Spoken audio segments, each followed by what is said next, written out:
सम्मानित साथियों, नमो बुद्धाय, जय भीम। हमेशा की भांति एक बार पुनः आपका हार्दिक स्वागत है आज के अम्बेडकर संदेश में। आज के अम्बेडकर संदेश में हम बात करेंगे बौद्ध जगत पर बाबा साहब के निवेदन का क्या असर हुआ।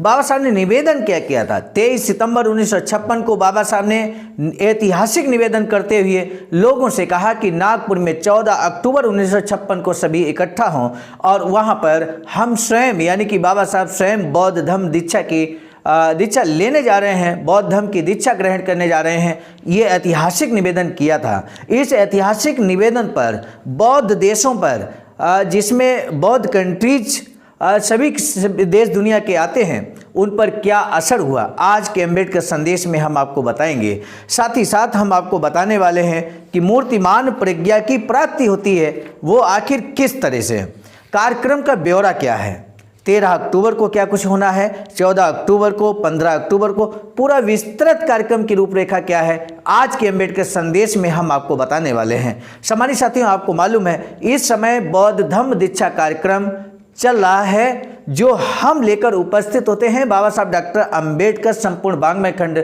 40 से। आज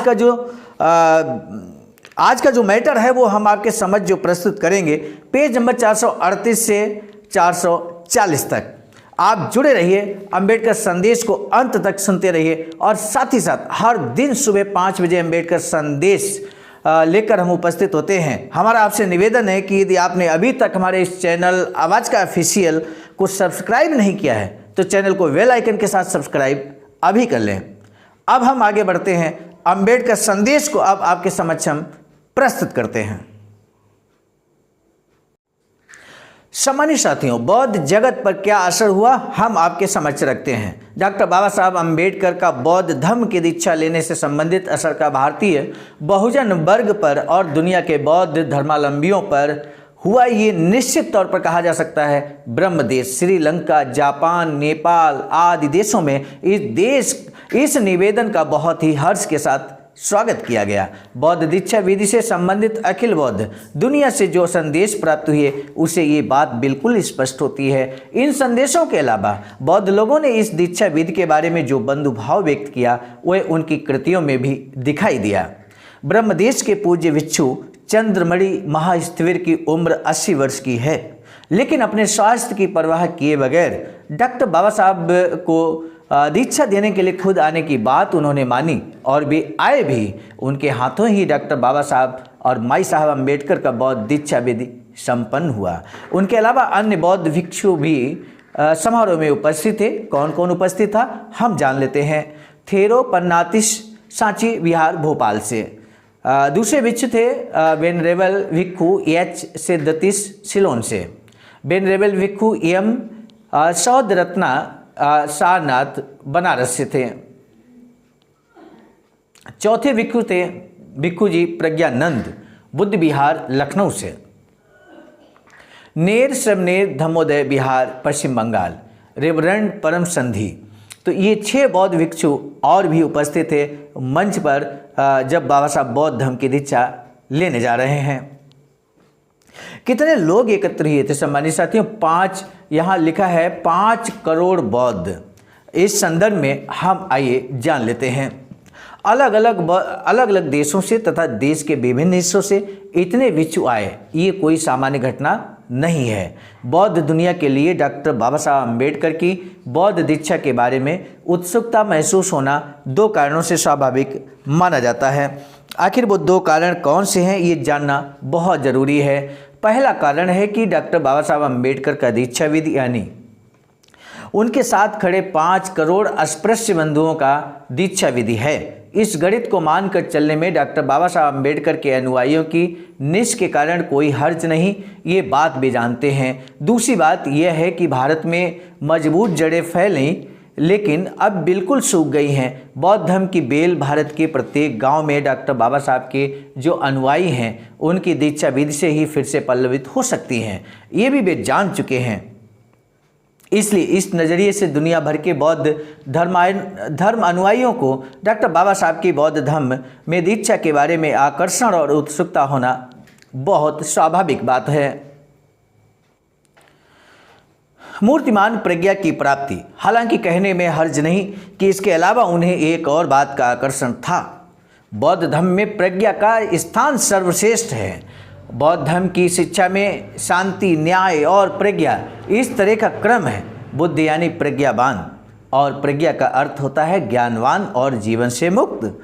डॉक्टर बाबा साहब की अलौकिक बुद्धिमत्ता की ओर नज़र डालने पर लगता है कि उन्हें मूर्तिमान प्रज्ञा कहना अतियुक्त नहीं होगी। इस प्रकार के प्रज्ञावान व्यक्ति दुर्लभ होते हैं। लाखों या करोड़ों रुपए खर्च करने के बाद भी ऐसे व्यक्ति से उनकी राय या उनका समर्थन प्राप्त करना मुश्किल होता है। ज्ञान अपूर्व मूल्य की चीज़ है। विज्ञान का ज्ञान गुप्त रूप से स्पष्ट करने की बात अब सब जानते हैं। उसकी रक्षा करने के लिए कितने पहरे बिठाए जाते हैं। विदेशी राजदूतावासों में सलाह मशविरे होते हैं और ऐसे ज्ञानी लोगों को गुप्त तरीके से भगा ले जाने के लिए अकूत धन लुटाया जाता है। डॉक्टर बाबा साहब अम्बेडकर का ज्ञान अतुलनीय है। उनका मन के बारे में जो ज्ञान है वह मन की सूक्ष्म रचना के बारे में और मनुष्यत्व को पूर्णत्व की ओर ले जाने के लिए मन को सुसंस्कृत बनाने वाला ज्ञान है। दुनिया के किसी भी धर्म प्रसारक को मात दे सके ऐसा उनका ज्ञान है। इसलिए ऐसे डॉक्टर बाबा साहब अम्बेडकर ने बौद्ध धर्म को अपनाया है और अपना ज्ञान बौद्ध धर्म को समर्पित करने वाले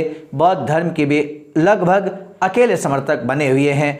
आज के वह बुद्ध ही हैं। डॉक्टर बाबा साहब अम्बेडकर की बौद्ध दीक्षा के कारण बौद्ध दुनिया के लिए अपूर्व ज्ञान समर्थक ऐन जरूरत के समय मिला है। इस नज़रिए से भी सभी बौद्ध जनों के लिए डॉक्टर बाबा साहब के ऊपर दिए गए अनुरोध के कारण बहुत हर्ष होना सहज है। भारत की दलित जनता की प्रतिक्रिया अपरिमित आनंद की है। खासकर नागपुर और मुंबई तथा इन दो शहरों के बीच पड़ने वाले प्रदेश में उत्साह का मानो सागर ही लहराने लगा है। प्रबुद्ध भारत दलितों का मानो अधिकृत गजट ही है। उसमें दिनांक 29 सितंबर 1956 और 13 अक्टूबर 1956 के अंक में लगातार बौद्ध दीक्षाविद की खबर दलित जनता की हर झोपड़ी तक पहुंचाई गई। नागपुर के सिद्धार्थ, धर्मदीप, धर्मदूत, बोधिसत्व जैसे मशहूर बनते जा रहे साप्ताहिकों ने मध्य प्रदेश विभाग की खबरों में इस खबर को छापकर जानकारी प्रसारित की। नागपुर शाखा के भारतीय बौद्ध जन महासभा की समिति द्वारा छपे हुए पत्रक बांटकर सभी दलित बंधु भगिनियों को बौद्ध दीक्षा विधि कार्यक्रम के बारे में लोगों को विस्तृत जानकारी दी गई। अब हम आपको बताएंगे कार्यक्रम का ब्यौरा क्या था। समिति के पहले प्रकाशित हुए पत्रक में स्वागत समिति के अध्यक्ष आयुष्मान रेवाराम कबाड़े और आयुष्मान WM गोडबोले द्वारा निम्नांकित कार्यक्रम की घोषणा की गई। सामुदायिक धर्मांतरण कार्यक्रम की पत्रिका। सामुदायिक धर्मांतरण कार्यक्रम की जो पत्रिका है उसमें क्या कार्यक्रम प्रसारित किया गया वो अब आपके समक्ष हम रखने जा रहे हैं। शनिवार दिनांक 13 अक्टूबर 1956 के दिन शाम 5 बजे से 8 बजे तक परित्राण पाठ होगा। शाम को 8 से 10 बजे महाबोधि सोसाइटी के महासचिव आयुष्मान डी बली सिन्हा का भाषण होगा और भगवान बुद्ध का चरित्र और भारत के प्रसिद्ध बौद्ध स्थानों के बारे में मैजिक लैंटर्न शो होगा। यानी कि यहाँ पर ये कार्यक्रम 13 अक्टूबर का था। आपने समझ लिया होगा। सम्मानित साथियों, रविवार दिनांक 14 अक्टूबर 1956 को क्या होना है? अशोका विजयदशमी का दिन था। सुबह 8 बजे से 11 बजे तक परम पूज्य डॉक्टर बाबा साहब अम्बेडकर और आयुष्मती माई साहब अम्बेडकर और अन्य दीक्षार्थियों की पूज्य भिक्षु चंद्रमणि महास्थविर के हाथों बौद्ध धर्म दीक्षा का कार्यक्रम होगा। सुबह 11 बजे से 11:25 तक कोलकाता की महाबोधि सोसाइटी की ओर से परम पूज्य डॉक्टर बाबा साहब को भगवान बुद्ध की प्रतिमा भेंट की जाएगी। शाम 6 बजे से 8 बजे तक औरंगाबाद के बोधि मंडल मिलिंद महाविद्यालय की ओर से युग यात्रा इस मराठी नाटक की प्रस्तुति की जाएगी। अब आइए सोमवार 15 अक्टूबर 1956 को सुबह 8 बजे से 11 बजे तक परम पूज्य डॉक्टर बाबा साहब अम्बेडकर का सार्वजनिक भाषण होगा। शाम 8 बजे से 10 बजे तक मैजिक लैंटर्न शो होगा। इसके अलावा स्वागत समिति द्वारा अंग्रेजी भाषा में एक पत्रिका प्रकाशित की जाएगी। इसके अलावा स्वागत समिति द्वारा प्रकाशित की गई तीसरी पत्रिका 13 अक्टूबर 1956 के दिन प्रबुद्ध भारत के अंक में विशेष परिशिष्ट के रूप में प्रकाशित की गई है।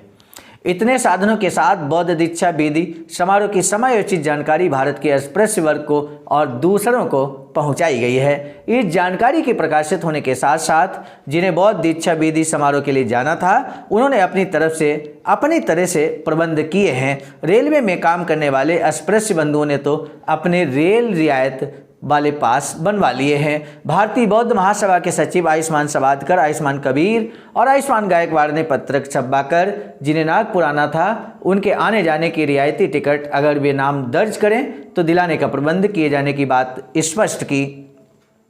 मुंबई प्रदेश दलित फेडरेशन की ओर से भी इसी प्रकार का प्रबंध किए जाने की बात कही गई। इन संयुक्त कोशिशों के कारण मुंबई से एक खास रेलगाड़ी दिनांक 13 अक्टूबर 1956 के दिन बौद्ध दीक्षा विधि से पूर्व की रात छोड़ी गई। ये विशेष गाड़ी खचाखच भरी थी। 13 अक्टूबर 1956 को रात नागपुर एक्सप्रेस द्वारा कर्नाटक से आए कर्नाटक शेड्यूल कास्ट फेडरेशन के अध्यक्ष आयुष्मान डी कट्टी और मुंबई से सिद्धार्थ कॉलेज के रजिस्ट्रार आयुष्मान तलवटकर भी चले। उन्हें उसी गाड़ी में संयोग से नासिक के आयुष्मान एजी पवार वकील मिले। नवयुग की ओर से खास भेजे गए प्रतिनिधि भी इस ट्रेन से जा रहे थे। विशेष ट्रेन से मुंबई प्रदेश शेड्यूल कास्ट फेडरेशन के महासचिव आयुष्मान दही बिलकर बुबा, आयुष्मान आरजी खरात, इसके अलावा मुंबई की वार्ड कमेटियों के अनगिनत कार्यकर्ता आए थे। सबका जिक्र इस जगह करना केवल असंभव है, इतनी प्रचंड भीड़ वहाँ थी। यात्रा में गाड़ी से ये दीक्षार्थी लोग बाबा साहब करे पुकार, बौद्ध धर्म को करो स्वीकार, ये नारा लगा रहे थे। भगवान बुद्ध की जय, डॉक्टर बाबा साहब अम्बेडकर की जय, इस तरह के नारे लगा रहे थे। ये और ऐसे नारे बार बार दे रहे थे। जगह जगह के स्टेशन इन नारों से गूंज उठे। मुंबई से नागपुर तक रात दिन जागृत जनता ही चली है। ऐसा वह अभूतपूर्व दृश्य था।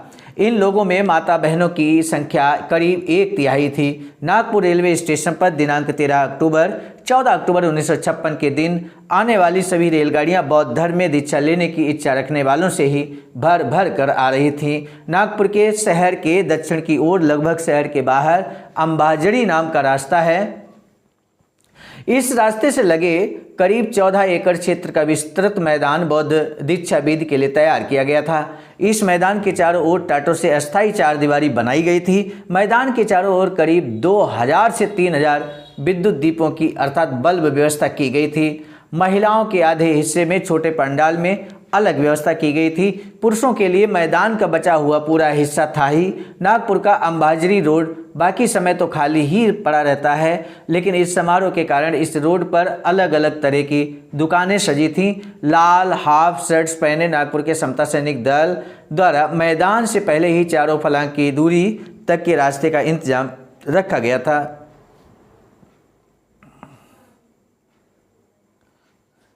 मुंबई का समता सैनिक दल भी मैदान में उपस्थित समुदाय का ख्याल रख रहे थे। इतनी भीड़ थी, लेकिन मध्य प्रदेश के केवल 10-11 पुलिस वाले दिखाई दे रहे थे। शांति और व्यवस्था का सारा इंतजाम स्वयं सेवकों द्वारा ही किया गया था। सामान्य साथियों, यहाँ पर आत्म अनुशासन सबसे बड़ी चीज़ देखने को मिल रही थी और इसके अलावा जो अनुशासन की व्यवस्था रखने में समता सैनिक दल और उसके अलावा बहुत सारे स्वयं सेवकों को पहले ही नियुक्त कर दिया गया था, वही यहाँ पर व्यवस्था को सुचारू रूप से देख रहे थे। सामान्य साथियों, निश्चित रूप से इस तरह के कार्यक्रम का व्यवस्था संयोजन और ये जो व्यवस्था का प्रबंधन है, ये हम सभी के लिए अनुकरणीय है कि हमें हमेशा शांतिपूर्ण ढंग से कोई कार्यक्रम करना चाहिए। संवैधानिक तरह से कार्यक्रम को किया जाना चाहिए। आज के अम्बेडकर संदेश का जो प्रश्न है वो हम आपसे पूछ लेते हैं। सामान्य साथियों, आपको बताना है कि जो बौद्ध जगत में आने वाले कई देशों पर विशेष असर पड़ा। बाबा साहब ने जब ऐतिहासिक निवेदन किया तो इसमें आपको बताना ये है कि बाबा साहब को बौद्ध धर्म की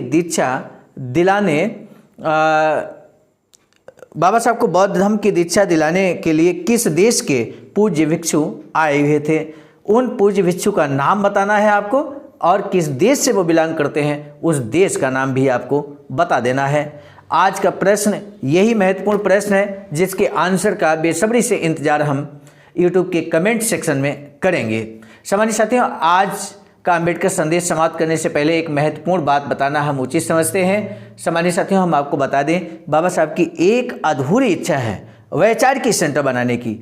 वैचारिक सेंटर बाबा साहब की अधूरी इच्छा के अनुरूप ही सारनाथ वाराणसी राज्य उत्तर प्रदेश देश भारत में निर्माणाधीन है। आप भी अपना अमूल्य योगदान दिए गए अकाउंट नंबर पर कर सकते हैं।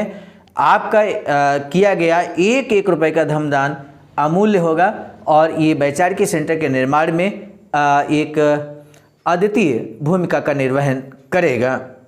आज का अंबेडकर संदेश हम लेकर उपस्थित हुए थे मिशन नायक बुद्ध मित्र मुसाफिर सर राष्ट्रीय अध्यक्ष आवाज का नई दिल्ली की प्रेरणा में, और साथ ही साथ संकलन कथाक्रम में परम आदरणीय विजय कुमार बौद्ध जी प्रांतीय कोषाध्यक्ष आवाज का बिहार। आज का अंबेडकर संदेश कैसा लगा कमेंट सेक्शन में बताइए, और साथ ही साथ अगर अच्छा लगा है तो शेयर कीजिए, अच्छा ना लगा हो तो मत शेयर कीजिए, ये हमारा आपसे निवेदन है। इसी के साथ अब दीजिए इजाज़त, आप सभी को सादर नमो बुद्धाय, जय भीम। जरूर करना, यूट्यूब प्ले बताना आजा प्लीज, थैंक यू। सम्मानित साथियों, यदि आप हमारे इस चैनल आवाज़ का ऑफिशियल, जिस पर नियमित सुबह 5 बजे डॉक्टर अंबेडकर संदेश आपको मिलता है, आप हमारे इस चैनल को सपोर्ट करना चाहते हैं तो हमारा आपसे निवेदन है कि आप हमारे इस चैनल को सब्सक्राइब कर लें, वीडियो को शेयर लाइक कमेंट जरूर करें।